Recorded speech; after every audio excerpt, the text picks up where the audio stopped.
సర్వకృపానిధియకు మా ప్రియ పరలోకపు తండ్రి, పరిశుద్ధమైన దేవ, మా పూజనీయుడా, నీ నామమును బట్టి స్తోత్రములు చెల్లిస్తూ ఉన్నా. నీ వాక్యమును చదువుకొనుచుండగా మమ్మను బలపరచండి, మాకు సహాయము చేయమని, నీ చిత్తములో మమ్మను బలపరచమని, సమస్తమున మీకే మహిమ ఘనత ప్రభావములు ఆపాదించుకునమని యేసయ్య ఘనమైన శ్రేష్టమైన నామములు ప్రార్థన చేసి అప్పగించుకొని వేడుకొంచున్నాము పరమ తండ్రి, ఆమేన్. ఈ దినమున మనకు వాక్య సహాయకరంగా అపోస్తల కార్యములు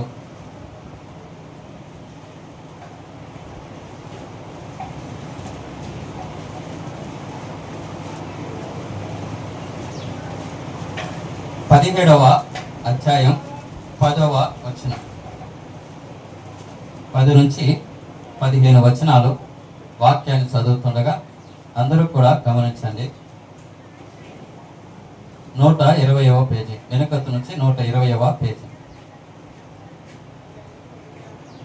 వెంటనే సహోదరులు రాత్రి వేళ పౌలును శీలను బెరయాకు పంపించిరి. వారు వచ్చి యూదుల సమాజ మందిరంలో ప్రవేశించింది. వీరు దెసలోనికలో ఉన్న వారి కంటే గనులయుండిరి గనుక ఆసక్తితో వాక్యమును అంగీకరించి పౌలును శీలయును చెప్పిన సంగతులు అలా ఉన్నవో లేవో అని ప్రతి దినమును లేఖనమును పరిశోధించుతూ వచ్చింది. అందుచేత వారిలో అనేకులను ఘనత గల గ్రీసు దేశస్థులైన స్త్రీలలోను పురుషులలోను చాలా మంది విశ్వసించిరి. అయితే బెరయలో కూడా పౌలు దేవుని వాక్యము ప్రచురించుచున్నాడని దెసలోనికలో ఉన్న యూదులు తెలుసుకొని అక్కడికి వచ్చి జన సమూహమును రేపి కలవరపరిచిరి. వెంటనే సహోదరులు పౌలును సముద్రపు వరకు వెళ్ళమని పంపిరి. అయితే శీలయు తిమోతియు అక్కడనే నిలిచిపోయి పౌలును సాగనంప వెళ్ళిన వారు అతని ఎథెన్సు పట్టణం వరకు తోడుకొని వచ్చి శీలయు తిమోతియు సాధ్యమైనంత శీఘ్రముగా అతని యొద్దకు రావాలని ఆజ్ఞ పొంది బయలుదేరిపోయేది. దేవుడి వాక్యమును మన వినికిడిలో దీవెనకరంగా మనసును కాక. ఆమేన్. క్రీస్తునందు ప్రియులారా, దేవుని లేఖన భాగంలో మనము వాక్య ధ్యానించినప్పుడు ఒక మాట మీ ఎదుట తెలియచేస్తున్నా. ఏమంటే, చదువుకున్న లేఖన భాగంలో బెరయ సంఘమును గురించిన సంగతులు ఉన్నాయి. బెరయ సంఘం గురించిన సంగతులు ఈ లేఖన భాగంలో మనం ఇలా అర్థం చేసుకోవడానికి ఇలా ఒక అంశంగా జ్ఞాపకం చేస్తున్నాం.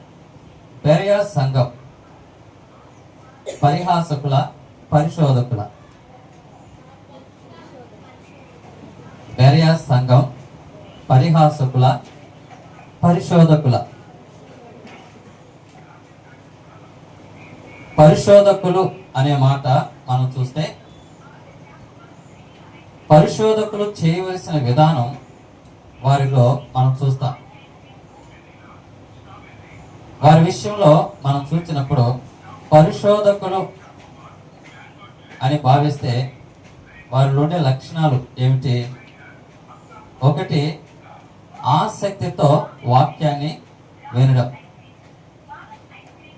రెండవది, లేఖనాలని ప్రతిదినం పరిశోధించడం.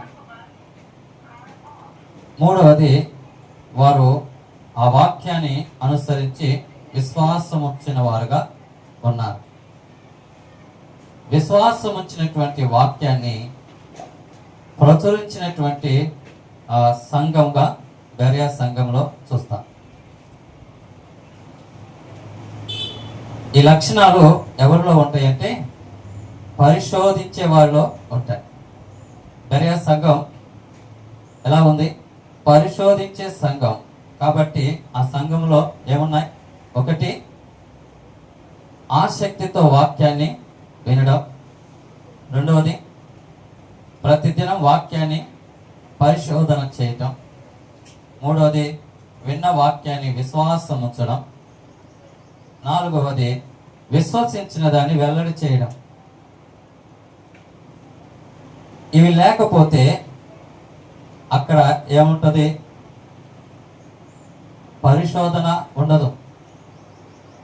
ఆ మాట కాస్త ఏమైపోతుందంటే పరిహాసం అయిపోతుంది. అందుకు మనము 2వ పేతురు పత్రిక 3వ అధ్యాయం 3వ వచనం, అంత్య దినములలో అపహాసకులు అపహసించుచూ వచ్చి తమ స్వకీయ దురాశ చొప్పున నడుచుకొనుచు. ఇప్పుడు అంత్య దినాల్లో ఎలాగున్నాయి? అపహాసకులు అపహాసించుచు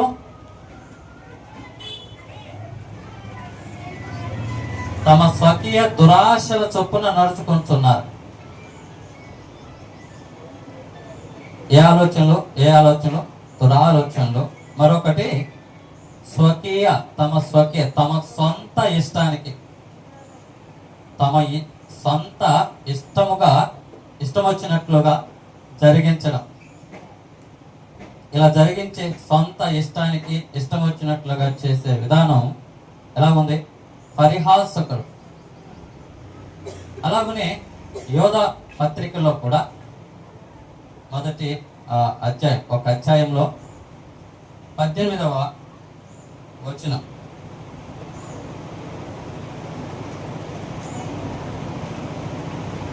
అయితే ప్రియులారా, అంత్యకాలమునందు తమ భక్తిహీనమైన దురాశల చొప్పున నడుచు పరిహాసకులుందురని మన ప్రభువైన యేసుక్రీస్తు అపోస్తుల పూర్వం ముందు మీతో చెప్పిన మాటలు జ్ఞాపకము చేసుకొనుడి.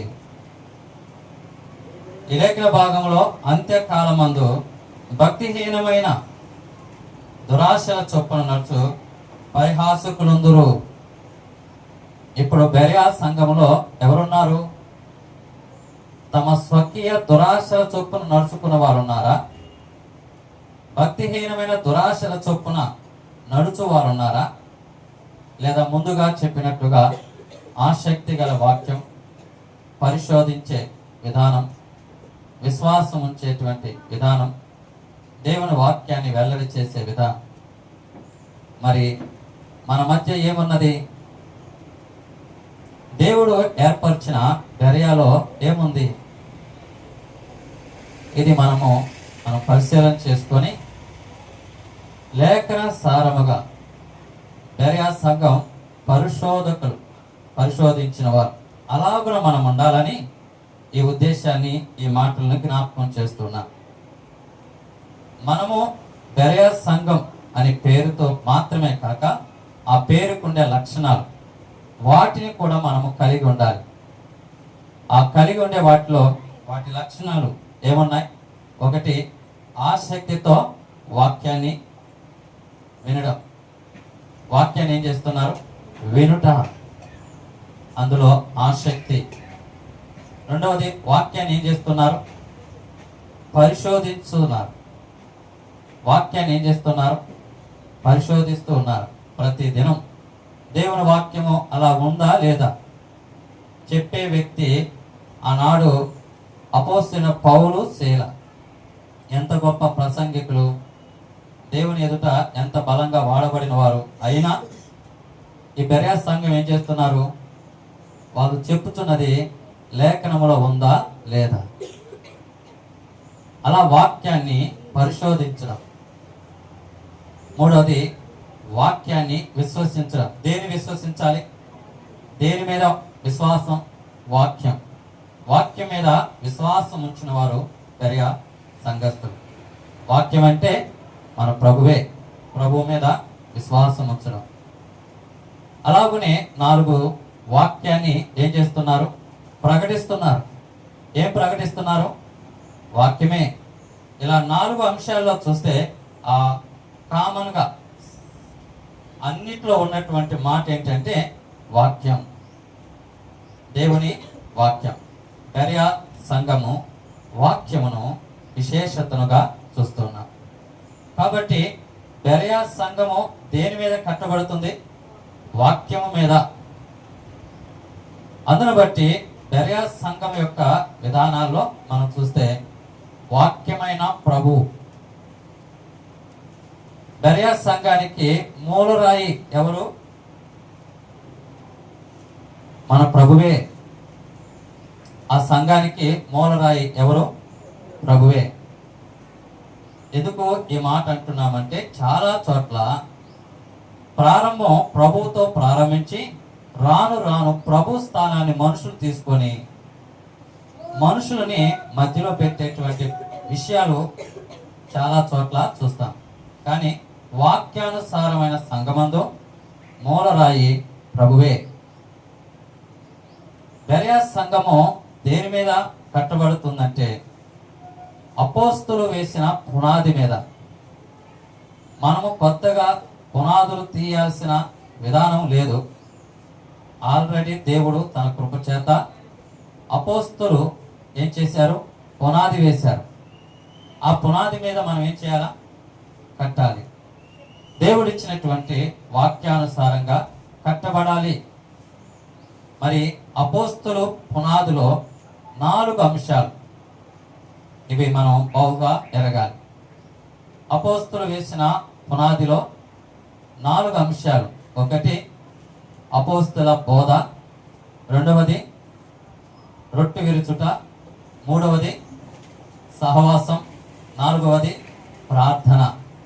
ఈ 4 అంశాలు ఎడతెగక ఈ 4 అంశాలతో పునాది మీద కట్టబడుతున్నదిగా బెరయా సంఘం. ఆ అంశాన్ని ప్రేమతో తెలియచేస్తున్నా. దేవుని వాక్యంలో ఈ అంశాలని మనము జ్ఞాపకం చేసుకుంటూ బెరయాలో ఉన్న సంగతుల్ని మనము ఆ పేరున మనలో ఏ లక్షణాలు ఉన్నాయి వాటిని కూడా సరిచేసుకుంటూ దేవుని నామాన్ని మహిమపరిచే ఆ సంఘముగా, దేవుని పిల్లలంగా మన జీవితంలో ఈ అంశాలు ఉండాలని ఈ అంశాలను ప్రేమతో తెలియచేస్తున్నా. అలాగైతే దేవుని వాక్యాంశాల్లో 4 సంగతులు. ఒకటి వినుట, పరిశోధించుట, తర్వాత విశ్వసించుట, తర్వాత ప్రకటించుట. అలాగనే దానికి సరిపోయే అంశాలు. వినుటలో ఎలా ఉండాలి? ఆసక్తి ఉండాలి. పరిశోధించే దేన్ని పరిశోధించాలా? వాక్యాన్ని. విశ్వాసము అనే దాన్ని మనం వృద్ధి చేసుకున్నట్లో ఆ ముఖ్యమైన విశేషం ఏంటంటే దేవుని సన్నిధిలో ప్రార్థన. మూడవది ప్రార్థన. నాలుగవది ప్రకటిస్తున్నామంటే ఏం ప్రకటించాలి? సువార్త. ఈ 4 అంశాలు బెరయా సంఘం నుంచి మనము నేర్చుకుంటూ బెరయా సంఘం అనే పేరు ద్వారా మనము ఈ విషయాల్ని కొనసాగించుటకు సిద్ధపడతాం. వినుట అనే విషయంలో ఆసక్తి, ఎంత ఆసక్తి! ఆ ఆసక్తి మనిషిని ఏం చేస్తుందంటే రక్షణలోనికి నడిపిస్తుంది. దేవుని వాక్యంలో దేవుడు ఆయన ఆకర్షించినట్టు ప్రతి వారిని ఆయన సమీపానికి ఆయన సమకూర్చి రక్షిస్తున్నాడు. ఈ స్థలమందు మరికొందరు రక్షణ అనుభవం అనే విషయానికి మీకు ఇలా జ్ఞాపకం చేస్తాం. రక్షించబడాలంటే ఏం చేయాలి? నేను కొన్ని ఆప్షన్స్ చెబుతాను, దానికి మీరు సమాధానం చెప్పండి. రక్షించబడటానికి మందిరానికి వెళ్తే రక్షించబడతామా? వాక్యాన్ని చదువుకుంటూ వాక్యాన్ని స్టడీ చేసుకుంటూ ఉంటే రక్షించబడతామా?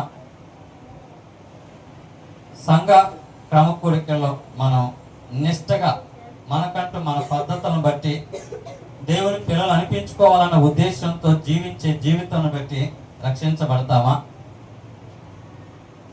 ఇవి రక్షణకు నడిపించగలవా? చాలా మంది ఈ పాపంతోనే ఉంటూ అలాగే ఉండిపోయారు. మందిరానికి వెళ్ళేవారు వెతులే ఉన్నారు, ఏమి లేదు, రక్షణ జీవితం లేదు. కొంతమంది వాక్యాన్ని స్టడీ చేస్తున్నారు, వాక్యాన్ని ధ్యానిస్తున్నారు, వాక్యాన్ని ఇలా రకరకాలుగా చేస్తున్నారు, కానీ రక్షణ అనుభవం లేదు. మరికొందరు దేవుని పిల్లలు అనిపించుకోవడానికి చాలా పద్ధతుల్ని అనుసరిస్తున్నారు, కానీ వారిలో రక్షణ అనుభవం లేదు. మరి రక్షణ అనుభవం కావాలంటే ఏముండాలి? రక్షణ అనుభవం కావాలంటే ఏముండాలి? దేవుని తట్టు తిరగాలి, దేవుని మాట వినాలి. ఇది చాలా అద్భుతమైన అంశం, చాలా విశేషమైన అంశం. దేవుని వైపు మనం చూసినప్పుడు దేవుడు ఎంత సమీపంగా ఆయన మనకు రక్షణ భాగ్యం ఇస్తాడో, ఈ విషయంలో చిన్న విషయాన్ని చెప్పి ముందుకు సాగిపోదాం. ఈ లోకానికి లోకరక్షకుడుగా మన కొరకు మన ప్రభువైన యేసుక్రీస్తు వారు ఈ లోకమునకు వచ్చి ఆయన మన పాప పరిహారము ప్రాయశ్చిత్తము చేయటానికి తను తాను అప్పగించుకున్నప్పుడు వారు తీర్పు తీర్చారు, ఆయన్ని శిక్షించడానికి చేసి వచ్చారు. ఆయనతో పాటు ఇద్దరు దొంగలను కూడా ఆ శిలువ శిక్షకు వారు నడిపించారు. ప్రభు ఏ విధంగా బాధించబడుతున్నారో వారు కూడా ఆ బాధలోనే ఉంటూ శిలువను వారు భరిస్తూ ఉన్నారు. దేవుని సంగతిలో శిలువ మీద వేదన ఉంది, వారు బాధపడుతున్నారు, ఇతరుల్ని శపిస్తూ ఉన్నారు, ఆ బాధను తట్టుకోలేక ఉన్నారు. ఎంత దయనీయమైన స్థితి అంటే వారి దేహాల నుంచి రక్తం ఏమవుతుంది? కారిపోతుంది, బలం ఏమైపోతుంది? సన్నగిలిపోతుంది. ఇక దేహానికి శక్తి కోల్పోతూ ఉన్నారు, నిస్సహాయ స్థితికి వచ్చేస్తున్నారు. ఇక ఆశ అంటూ లేనటువంటి దీనావస్థకు వచ్చేస్తారు.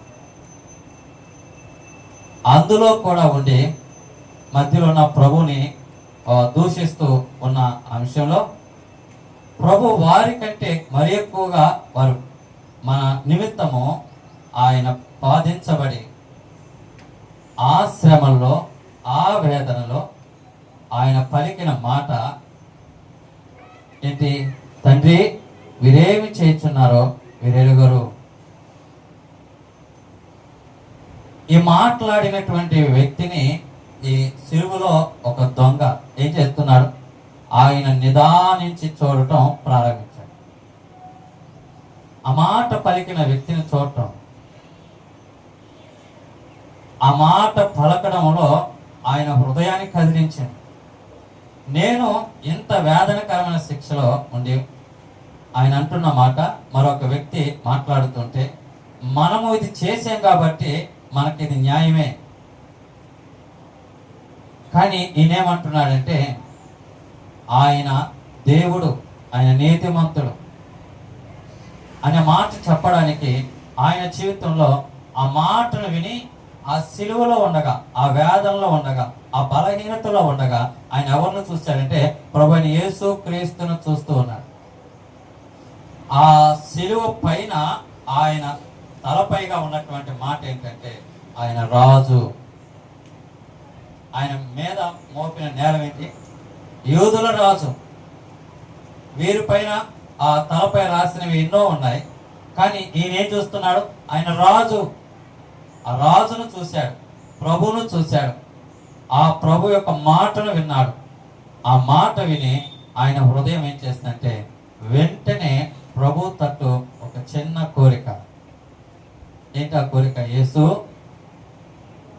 నీ రాజ్యంలో నన్ను జ్ఞాపకం చేసుకో.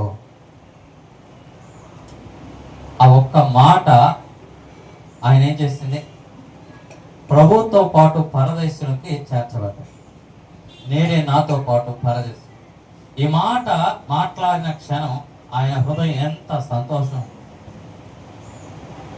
రక్షించబడిన జీవితాల్లో ఎంత సంతోషం. రక్షించబడినాక ఆయన వేదన మరి ఎక్కువ అయింది, ఇంకా బాధించబడ్డాడు. సాయంకాలానికి వచ్చేసరికి కాళ్ళు ఏం చేసేవాళ్ళు, ఎరగొట్టారు.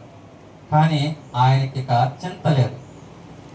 మరణం అవుతున్న సంగతి తెలుసు, బాధించబడతాడన్న సంగతి తెలుసు, అక్కడ ప్రజలు క్రూరంగా శిక్షిస్తారని తెలుసు. కానీ ఆయన సంతోషం, నేను రాజుతో ఉంటాను, నేను రాజుతో నా ప్రభువుతో ఉంటాను. ఎంత గొప్ప భాగ్యం! ఈ దేవుని వాక్యమును, దేవుని వాక్యాన్ని హృదయంలో నింపుకుంటే ప్రభు ఏమిస్తాడు? గొప్ప రక్షణ.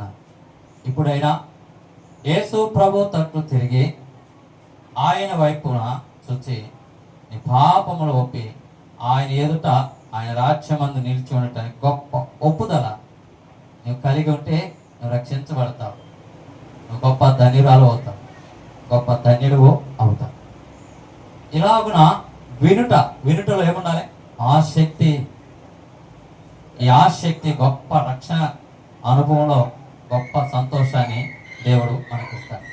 అందుకనే ఆయన వాక్యంలో మనం పాట పాడుకున్నాం. ఆయన వాక్యమే మనల్ని ఏం చేస్తుంది?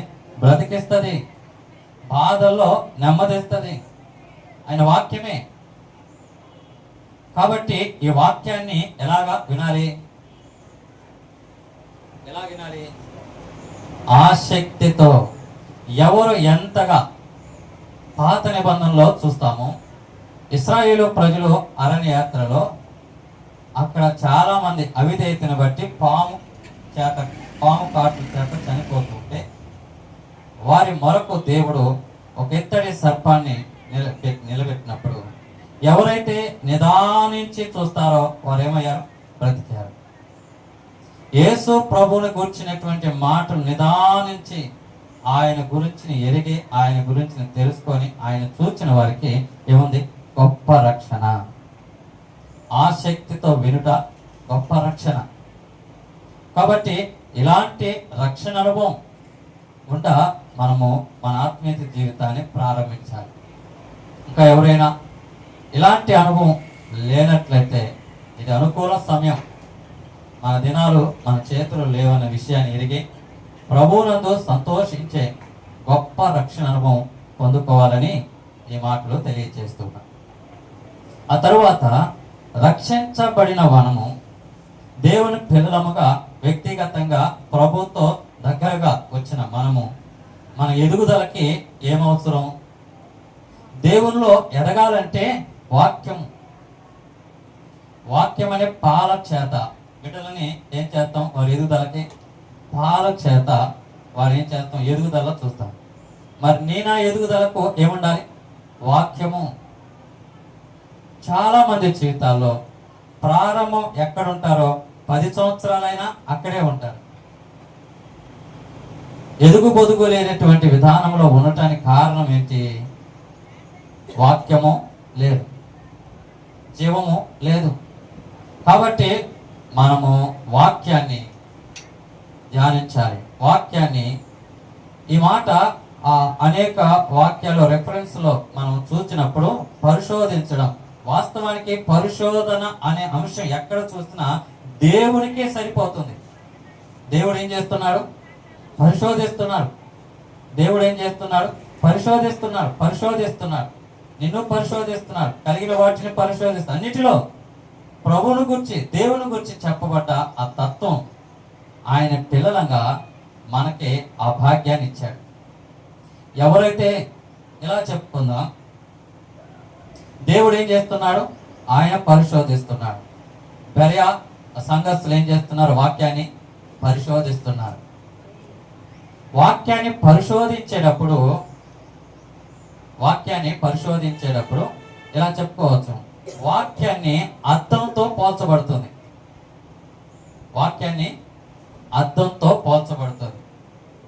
ఈ వాక్యం అనే అద్దంలో ఇలా పరిశోధించి చూస్తూ ఉంటే ఏం కనపడుతుంది? అద్దంలో ఇలా అద్దం పెట్టుకొని చూస్తూ ఉంటే ఏం కనపడుతుంది? నీలో ఏమున్నాయో అవన్నీ కూడా ఈ వాక్యంలో మనం ఏం చేస్తాం? చూడగలుగుతాం. ఈ వాక్యము మనల్ని ఏం చేస్తుంది? సరిచేస్తుంది. దేవుని వాక్యాన్ని పరిశోధించే వారిని దేవుడు ఏం చేస్తారంటే వారిని సరిచేస్తాడు. అలా సరిచేయబడటానికి ఇష్టపడే వాళ్ళు ఏం చేస్తారు? వాక్యాన్ని పరిశోధిస్తారు. కాబట్టి బెరయా సంఘం అంటే ఏం చేయాలి? వాక్యాన్ని పరిశోధించే సంఘంగా ఉండాలి. ఇక్కడే కాదు, బయట చాలా చోట్ల అంత్యకాలంలో ఎలాగున్నాయి? వాక్యాన్ని కలిపి చెరిపేటి వాక్యాలు, స్వకీయ దురాశలకు నడిపించేటువంటి విధానంలో ఉన్నారు. వారి సొంత ఇష్టాలని ఎక్కడ తీసుకొస్తున్నారు? వాక్యంలో కలుపుతూ ఉన్నారు. మరి ఏది సత్యం, ఏది అసత్యం అనేది ఎవరికి తెలుస్తుంది? ఎవరైతే వాక్యాన్ని ధ్యానిస్తారో, పరిశోధిస్తారో వారు వాక్యానుసారంగా నిలబడటానికి దేవుడు గొప్ప కృప చూపుతున్నాడు. కాబట్టి బెరయా సంఘం ఎలా ఉండాలి? వాక్యాన్ని పరిశోధించే సంఘంగా ఉండాలి. కాబట్టి ఈ లక్షణం మన జీవితంలో అలవర్చుకోవాలి. కాబట్టి ప్రతి దినం వాక్యాన్ని ధ్యానిస్తే ప్రభు మనతో చక్కగా, మన మొదటి భాగం చెప్పుకున్నాం, మన కుటుంబాల్లో క్షేమం ఉండాలంటే మన గవిని విడిచి వెళ్ళిపోకూడదు. ప్రార్థన లేని జీవితాలుగా మనం వెళ్ళిపోకూడదు. మన కుటుంబాల్లో ప్రార్థనతో ప్రారంభించుకోవాలి, ప్రార్థనతో ముగించుకునేటువంటి ఆ గొప్ప ధన్యత మన కుటుంబాల్లో ఉండాలి. ఈ మాట మనకు ఎవరు చెప్పారు? దేవుని వాక్యం. అలాగున దేవుడు మనల్ని బలపరిచి మనల్ని ముందుకు నడిపిస్తున్నాడు. అందుకని దేవుని వాక్యంలో మనం చూస్తే 105వ కీర్తన,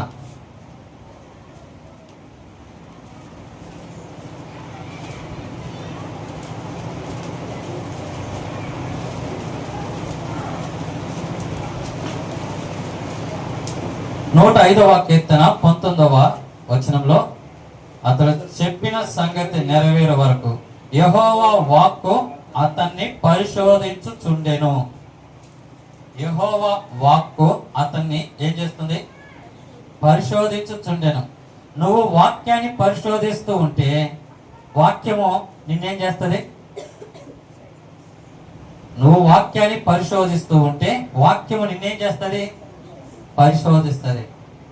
ఇలాగున దేవుని చేత పరిశోధించబడటం అది మనకెంతో మేలు. దావీదు అంటాడు, నన్ను పరిశోధించమని. ఆ అనుభవంలోనికి రావటము మనము దేవునికి ఎంత దగ్గరగా అన్వయించుకుంటేనే ఆ అనుభవంలోనికి మనం రాగలుగుతాం. కాబట్టి దేవుని వాక్యాన్ని మనము ధ్యానించే వారంగా, పరిశోధించే వారంగా మన జీవితాల్లో రెండవ అంశంగా జ్ఞాపకం చేస్తూ ఉన్నాం. ఆ తర్వాత మూడవ అంశంగా ఈ వాక్యం అందు మనకేముండాలంటే విశ్వాసం ఉండాలి. వాక్యం మీద ఏముండాలి? విశ్వాసం. బెరయా సంఘస్థులు వారు పరిశోధించిన వాక్యానికి వారేమయ్యారు? లోబడ్డారు. లోబడాలంటే వారికి ఆ వాక్యం మీద ఏమన్నారు? విశ్వాసం. ఎవరి మీద విశ్వాసం? వాక్యం మీద, చెప్పే వ్యక్తుల మీద కాదు. చెప్పే వ్యక్తుల మీద కాదు, వాక్యం మీద. మన విశ్వాసం ఎవరి మీద ఉండాలా? వాక్యం. అందుకనే మన బాధలో మనకి నెమ్మదిచ్చేది ఏంటిది? వాక్యం. ఆ వాక్యమే మన విశ్వాసాన్ని బలపరిచి మనం నడిపిస్తుంది. ఈ వాక్యాన్ని, ఈ విశ్వాసానికి ఒక దేవుని వాక్యంలో ఒక మాట జ్ఞాపకం చేస్తుందా?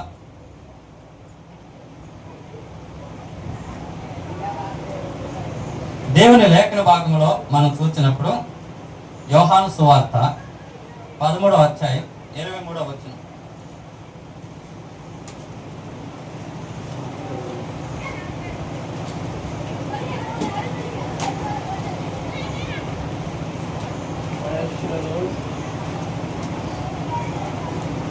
ఆయన శిష్యులలో యేసు ప్రేమించిన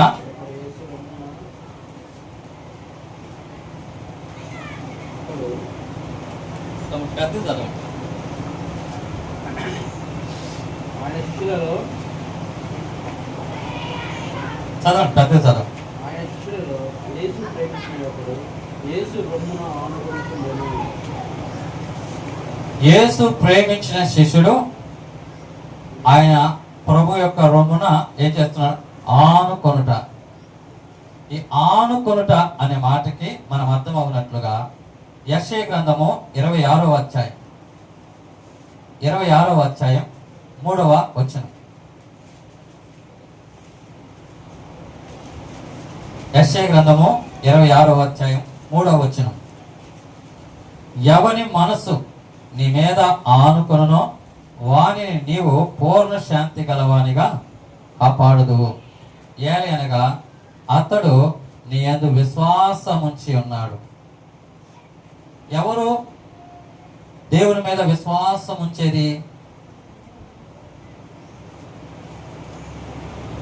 588వ పేజీ. ఎవరు విశ్వాసం ఉంచుతారు?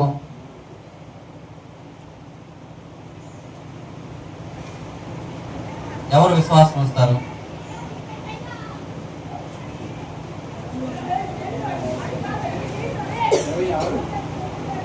మూడవ వచనం, 26వ అధ్యాయం 3వ వచనంలో,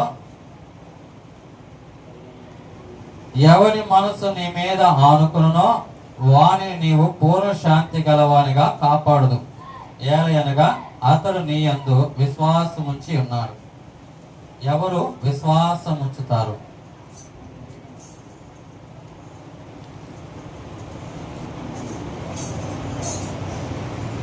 మిమ్మల్ని అడుగుతున్నా.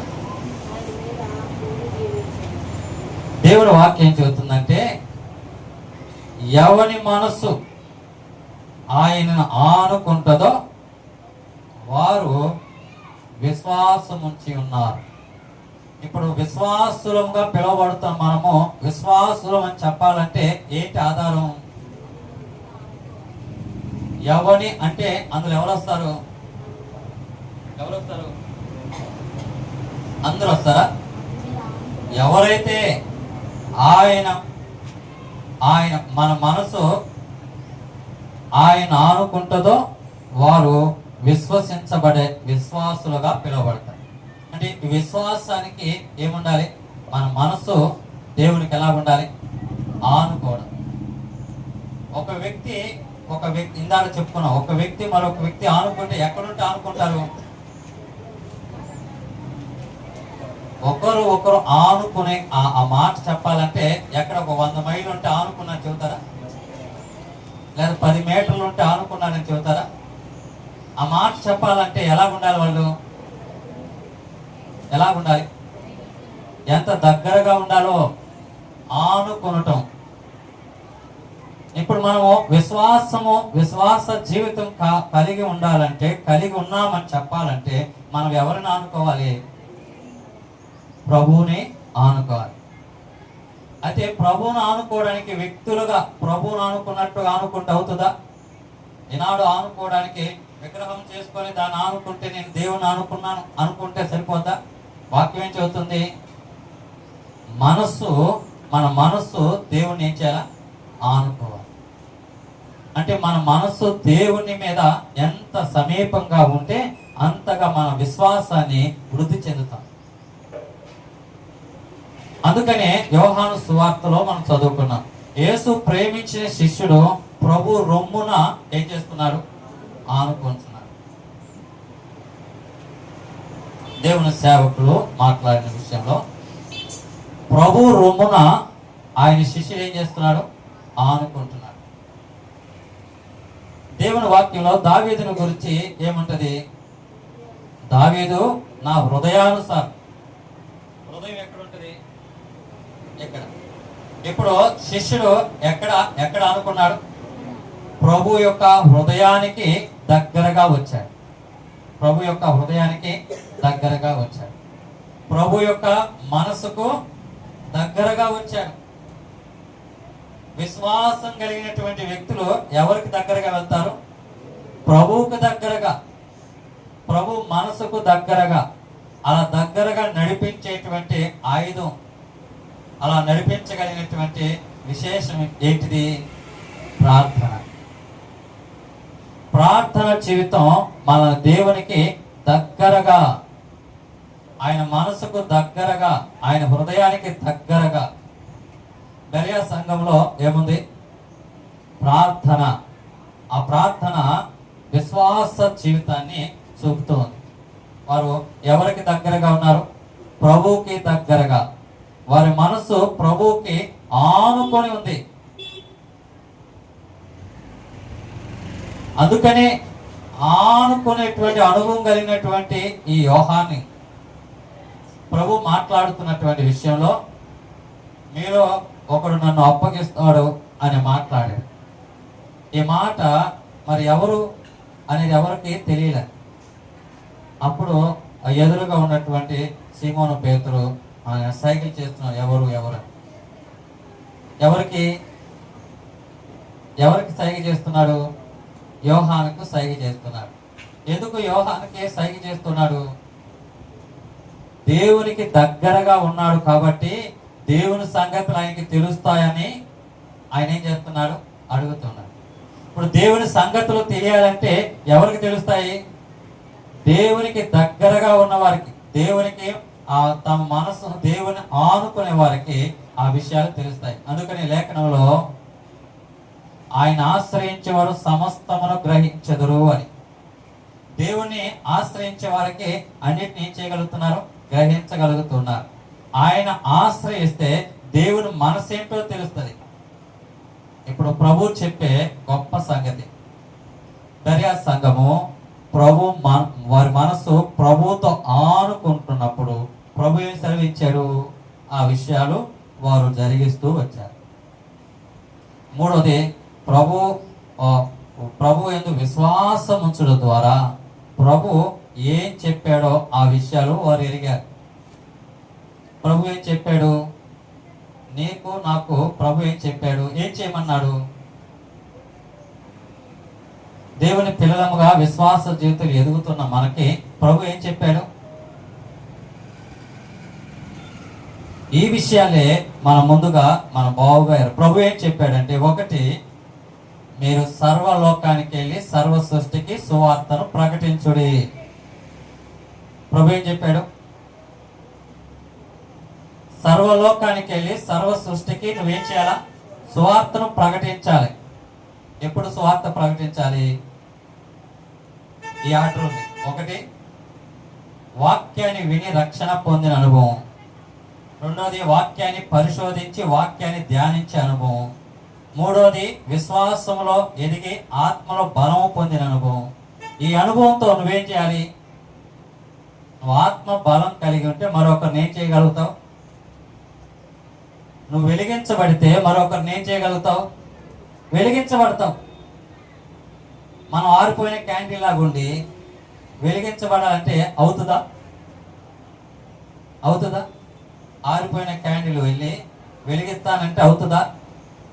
ఎంత ప్రయాసపడ్డా అక్కడ ఏ కార్యం జరగదు.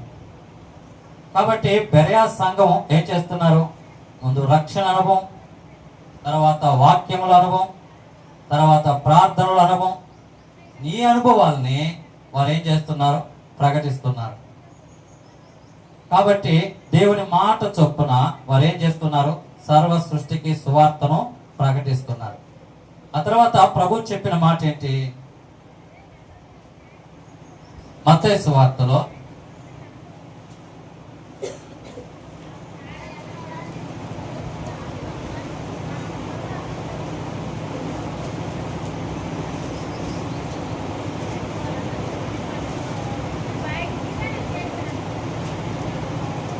28వ అధ్యాయం 18వ వచనం. పరలోకమందును భూమి మీదను నాకు సర్వాధికారము ఇవ్వబడి ఉన్నది, కాబట్టి మీరు వెళ్ళి సమస్త జనులను శిష్యులుగా చేయుడి. ఇప్పుడు రెండో మాట ఏం చేయాలి?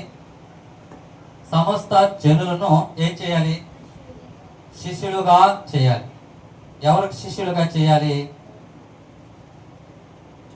ఎవరికి వారు వ్యక్తిగతంగా శిష్యులను ఏర్పరచుకోవాలా? ఎవరికి శిష్యులుగా చేయాలి? ఎవరికి శిష్యులు? ప్రభువుకు శిష్యులు. ప్రభువుకు శిష్యులుగా చేయాలంటే ముందు మనం ఏం నేర్చుకోవాలి?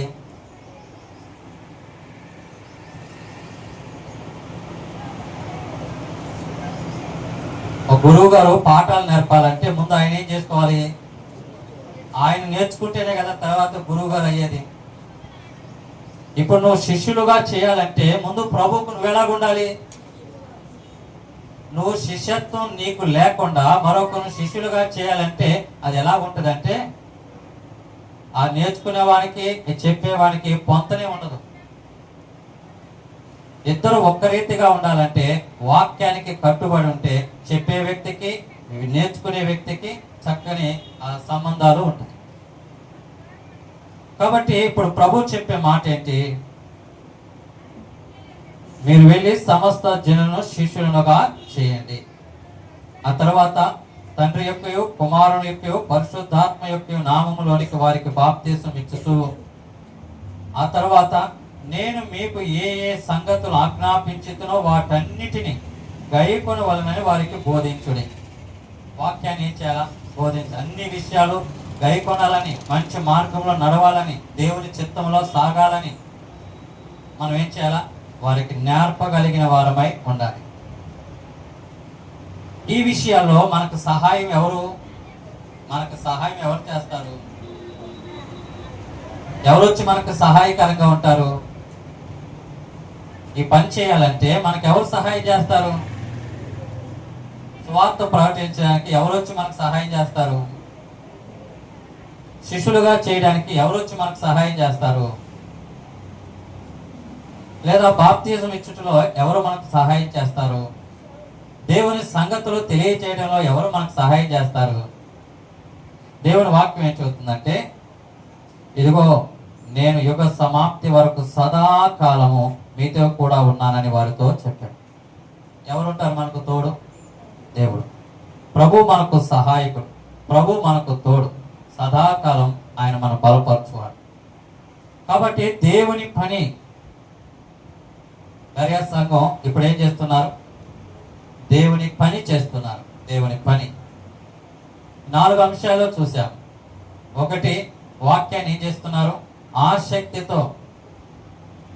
ఆసక్తితో ఎవరైతే ఆసక్తి కలిగి ఉంటారో ఆ విషయాల్లో వారు చాలా దేవునికి మహిమైనటువంటి, దేవుని మహిమపరిచే విధానాలు చాలా మంది జీవితాల్లో చూస్తారు. ఆసక్తితే. రెండవది, వాక్యాన్ని పరిశోధించడం.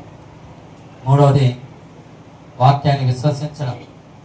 నాలుగవది, వాక్యాన్ని ప్రకటించడం. ఈ ప్రకటించే ఈ అంశాన్ని మనము త్వరగా క్వశ్చన్ అండ్ ఆన్సర్ లాగా ఈ సమయంలో అలాగ వాక్యాన్ని ధ్యానిద్దాం.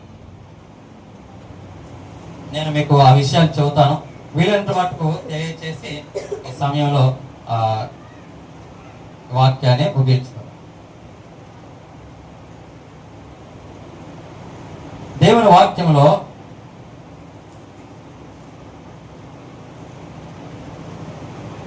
దేవుడు చేయమన్న పని ఏమిటి? ఎవరు పని చేయమంటున్నాడు?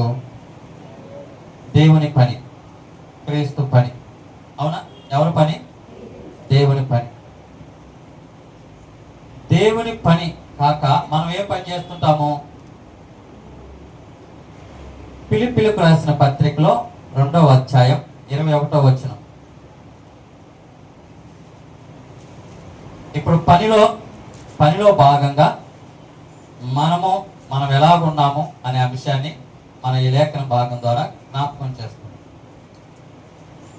బెరియా సంఘం అంటే వాక్యంలో ఉన్న సంఘం, ఆ సంఘము ఎలాగుంది, మనం ఎలాగున్నాం అని చూసుకున్నప్పుడు ఫిలిప్పీయులకు రాసిన పత్రిక 2వ అధ్యాయం 21వ వచనంలో,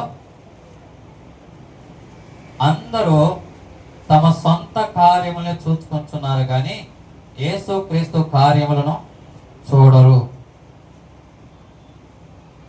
మన సొంత కార్యం వచ్చిందనుకో ఏం చేస్తాం? మనం వెళ్ళిపోతాం. ఆరాధన ఉండదు, కోడికలు ఉండవు, దేవుని మహిమకరం విషయాలు, మన సొంత విషయాలకు ఏమైపోతున్నాం? అక్కడ మనం చేసే మిస్టేక్ ఏంటంటే దేవుని పని చేయలేకపోతున్నాం. ఎక్కువ దేనికి సమయం ఇస్తున్నాం? మన సొంత విషయాలు, సొంత కార్యాలు. మరి క్రీస్తు పని ఏంటి? దేవుని పని అన్నాము. మరి క్రీస్తు పని ఏంటి? ఆయన పని ఏంటి? ఆయన ఏం చెప్పాడు? ఆయన చెప్పే పనే కదా. ఆ పని ఏంటి? ఏ పని చెప్పాడు? యేసు ప్రభు వారు నీకేం పని చెప్పాడు? నీకేం పని చెప్పాడు?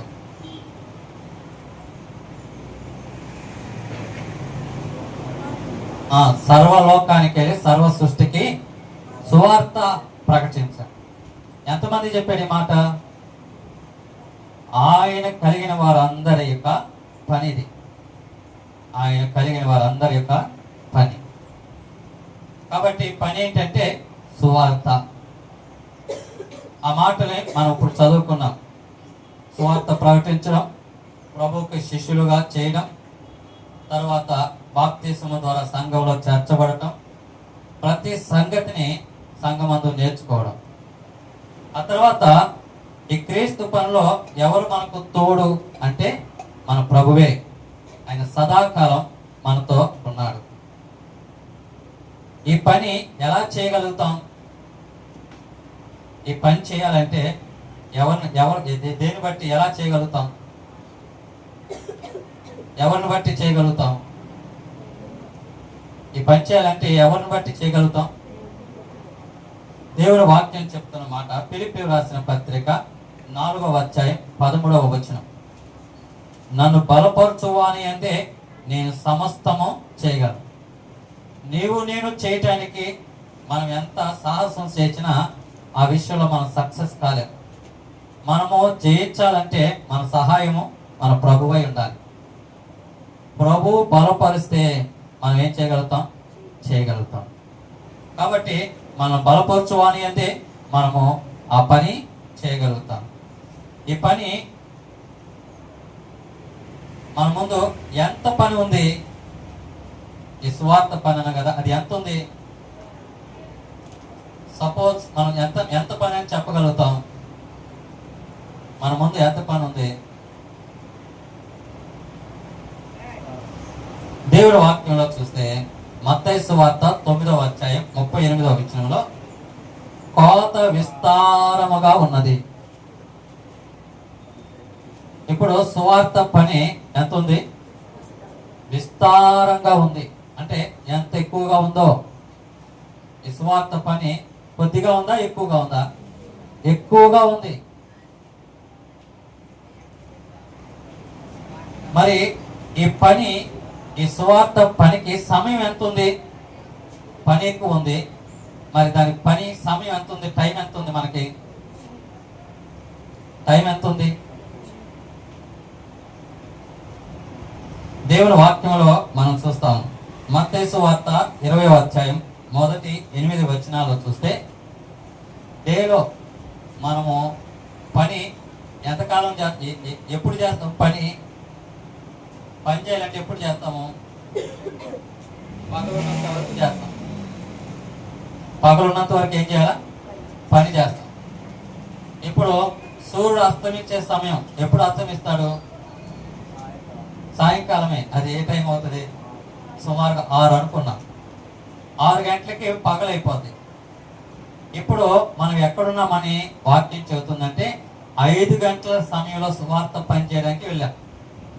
ఇప్పుడు మన టైం పీరియడ్ ఏ టైంలో ఉన్నాం? 5 గంటలకు ప్రారంభించాం. ఇంకెంత ఉంది మనకు ముందు సమయం? 1 గంట. ఈ గంట ఎప్పుడు ముగిసిందో చెప్పలేం. పని మాత్రం ఎంత ఉంది? విస్తారంగా ఉంది. చేసే సమయం ఎంత ఉంది? గంట. ఈ గంటలో పని చేయడానికి కుదుర్చబడ్డా మనం. నీవు నేను కూడా మనం ఏవైతే అనుభవం పొందుకున్నామో ఆ అనుభవాల్ని మన ప్రియులకు చెప్పడానికి దేవునిలో ఏర్పాటు చేయబడ్డాం. కాబట్టి మనకున్న సమయం 1 గంట అనే అంశంలో ఈ మాట అంటే ఎంత తక్కువగా ఉందో. కాబట్టి ఈ పని సమయం కొద్దిగా ఉంది కాబట్టి, కోత విస్తారంగా ఉంది కాబట్టి మనకి ఇప్పుడు ఏం అవసరం? పని చేసే వాళ్ళు అవసరం. పని చేయాలంటే, పూర్తి చేయాలంటే మనం ఒక్కరమే ఎంత చేయగలుగుతాం? కొంత చేయగలం. కానీ మనం పూర్తి పని చేయాలంటే ఇప్పుడు ఎవరు అవసరం ఉంది? పనివారు అవసరం. సంఘమందు పనివారు ఏం చేయబడాలా? పని చేయడానికి సిద్ధపడాలి. పని చేయడానికి సిద్ధపడాలి. మనలో చాలా మంది ఎలా ఉన్నామంటే పని చేయడానికి వస్తున్నారు, కోత కోయడానికి వస్తున్నారు, కానీ గొడవలు లేకుండా వస్తున్నారు. అంటే మొత్తానికి వస్తున్నారు కానీ ఏం లేదు వాళ్ళ దగ్గర. కోతకు కోసే వారికి ఏముండాలి? చేతిలో గొడవలు ఉండాలా? ఇప్పుడు దేవుని సువార్త చేయాలంటే మన జీవితంలో దేవుని వాక్యము, ఆ వాక్యంతో ఉన్న జీవితం మనకు ఉండాలి. సువార్త అంటే దేవుని వాక్యంలో సువార్తకి తగినట్టుగా ఉండి సువార్త ప్రకటించాలి. సువార్త ప్రకటించమంటే మనం పత్రికలు ఇచ్చేయడమే కాదు, మనమే కాదు, మన చుట్టూతో అందరూ చూస్తారు. వాళ్ళు ఏం చేస్తారు? మనం తగినట్టుగా ఉంటే దేవుని విషయాల్లో సమీపానికి రాగలుగుతారు. కాబట్టి సువార్త ప్రకటించే వారికి ఏముండాలా? సువార్తకి తగినట్టు జీవితం ఉండాలి. కాబట్టి మనము ఈ అంశాన్ని గుర్తించుకోవాలి. పనివారు కొద్దిగా ఉన్నారు కాబట్టి పని కలిగిన వారంగా మనం ఏం చేయాలి? సిద్ధపడాలి. కాబట్టి ఈ పని కోసం ఏం చేయాలి? దేవుని వాక్యంలో మత్తయి సువార్త 9వ అధ్యాయం 38వ వచనంలో పనివారిని పంపమని కోత యజమానిని వేడుకొనుడని తన శిష్యులతో చెప్పారు. ఇప్పుడు పనివారి కోసం ఏం చేయాలి? ప్రార్థన చేయాలి. సంఘమందు ఏం చేయాలి? ప్రార్థన చేయాలి. దేవుని వాక్యాంశంలో మరలా ఈ విషయాన్ని జ్ఞాపకం చేస్తున్నా. బెరయా సంఘం పరిహాసకుల పరిశోధకులు అంటే ఏ లక్షణాలు ఉంటాయి? ఆసక్తితో వాక్యం వినడం, వాక్యాన్ని పరిశోధించడం, ఆ వాక్యాన్ని విశ్వసించడం, ఆ వాక్యాన్ని వెల్లడి చేయడం, ప్రకటించడం. ఆసక్తితో వాక్యం వింటే రక్షణ అనుభవంలోనికి ముందుకు సాగుతాం. వాక్యాన్ని పరిశోధిస్తే ఆత్మలో ఎదుగుతాం. ప్రార్థనలో విశ్వాసం అంటే దేవుని మనస్సును తెలుసుకుంటాం, ఆత్మలో బలంగా ఉంటాం. ఆత్మలో బలంగా ఉన్నవారు మరొక ఆత్మను ఏం చేయగలుగుతారు? రక్షించగలుగుతారు. అది సువార్త. ప్రభు మనస్సును ఎరిగిన వారమై ప్రభు చిత్తాన్ని చేయగలుగుతాం. ప్రభు చిత్తం ఏంటి? ప్రభు యొక్క మనసు ఏంటి? ప్రభు మనకేం చెప్పాడు? మీరు సర్వలోకానికి వెళ్ళి సర్వ సృష్టికి సువార్త ప్రకటించడి. ఆయన తన వాక్యాన్ని చెప్పి సమస్త జనులు శిష్యులుగా చేయుడి. బాప్తిజము ద్వారా సంఘంలో చేర్చుడి. దేవుడు తెలియచేసిన సంగతులను వారికి అన్ని విషయాలు బోధించమని. ఈ పనిలో మనము మన సొంత పనులు చేస్తూ మానుకోక దేవుని పని చేసే వారంగా ఉండాలి. ఈ పనిలో మనకు సహాయము ప్రభువే. ఈ పనిలో మనల్ని బలపరిచేది ప్రభువే. ఈ పని చాలా విస్తారంగా ఉంది. ఈ పనికి పనివారు అవసరమై ఉన్నారు. ఈ పనికి పనివారి కోసం ఏం చేయాలా? ప్రార్థన చేయాలి. సంఘంగా ఏం చేయాలి? ప్రార్థన చేయాలి. ప్రభు చిత్తంలో ఈ వాక్యానుసారముగా మనమందరము నిలిచి ప్రభు కొరకు ప్రభు చిత్తాన్ని జరిగించే వారంగా మనం సిద్ధపడాలని ప్రేమతో తెలియజేస్తున్నాం. దేవుడి మాటలను దీవించును గాక. ఆమేన్. ప్రార్థన చేసుకుందాం. సర్వకృపానిధియగు మా ప్రియ పరలోకపు తండ్రి, పరిశుద్ధమైన దేవ, పూజనీయుడా, నీ వాత్సల్యతను బట్టి మా జీవితాల్లో మేము ఎలా ఉండాలో మమ్మల్ని బలపరుస్తూ మీరు అనుగ్రహించిన వాక్కులను బట్టి స్తోత్రాలు. ప్రభువా, నీ వాక్యముపై ఆసక్తితో మరి చేరువచ్చిన మా ప్రియులందరినీ ఈ సన్నిధిలో జ్ఞాపకం చేస్తున్నాం. బలపరచండి. ఈ వాక్యాన్ని హృదయంలో భద్రపరిచి మా దినమంతట్లో మమ్మల్ని బలపరిచి ఈ నామాన్ని హెచ్చించుట్లో సమస్తం సమకూడి మేలుకరంగా ప్రతి వానికి అనుగ్రహించమని నీ మహదైశ్వర్యం చొప్పున మమ్మను బలపరుస్తూ నీ సమీపంలో నిలబెడుతున్నందుకు స్తోత్రములు చెల్లిస్తూ ప్రతి వారిని మరొక్కసారి నీ కృపకు అప్పగించుకుంటూ మా ప్రాణప్రియుడు మా రక్షకుడు యేసు ప్రభు వారి దివ్యమైన శ్రేష్టమైన నామములో ప్రార్థన చేసి అప్పగించుకొని వేడుకొంచున్నాము పరమ తండ్రి. ఆమేన్. అందరికీ వందనాలు.